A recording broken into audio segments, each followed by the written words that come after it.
Don Nielson. And as Don's coming up, I want to point out the model of the van he brought.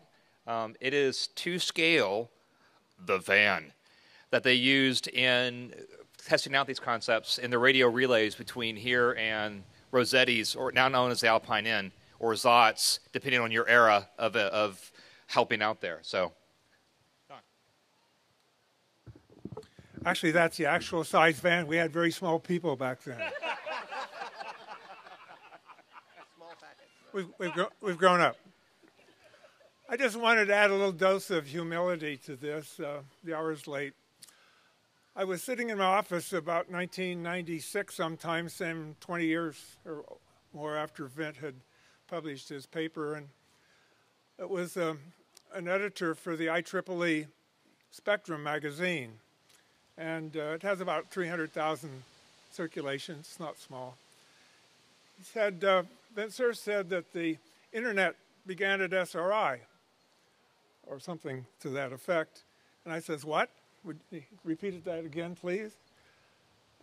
He said, you know, call you and find out what happened way back when the internet began. Okay. So I went to dig into my stuff, and I found one old report that the Nielson dog had chewed the ear off from, corner off from, and a couple of others to find out what was going on. The reason I mention it this way is because this was a project which I was intimately involved in and really didn't understand totally, even 20 years later, how much the significance it would have. And that's part of the dose of humility.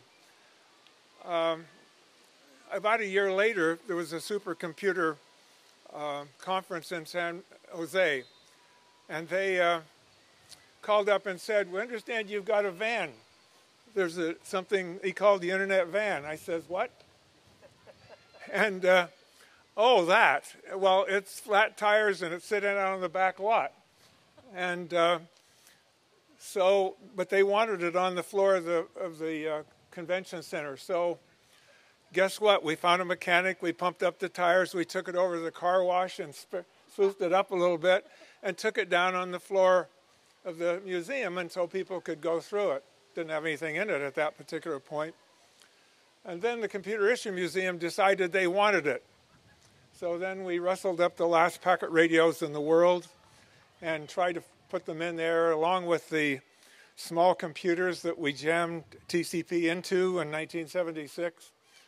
And it sits now with a cover over at the back of the Computer Issue Museum, and so we had to build two models so people could look at it. That's the one that's at SRI, and there's one about twice or three times that size at the museum that we built. Exquisite model. You might look at it if you want. Anyway, these were things that happened in the course of events, and at SRI, like a lot of other research projects. And we were happy to be part of it, really, genuinely happy to be part of it. Its significance was only due to us over time. But one other thing about the radio van, I was in charge of the laboratory at the time, and we were going to build something to run packet radio in, and the guys wanted panel trucks. And I said, no, I don't like to get on my knees when I operate equipment, so we're going to get something that somebody can I can stand up in. Little do we know that that would be hauling 3- and 4-star generals around the Bay Area so many years later. Well, not too many years later, but it turned out to be a wonderful facility. And you haven't noticed the statue of TCP anyplace, and you're probably not going to see one. But that van has somehow been a little bit of an icon of the beginning of the internet. And why, I don't know, but it is now sort of called the internet van, and I was really fortunate and blessed to be a part of it. And to thank DARPA. I don't think we would be talking here today about anything like this if it hadn't been for this wonderful organization called DARPA that allowed us to go where we felt we needed to go. And thanks, Vint, for your part.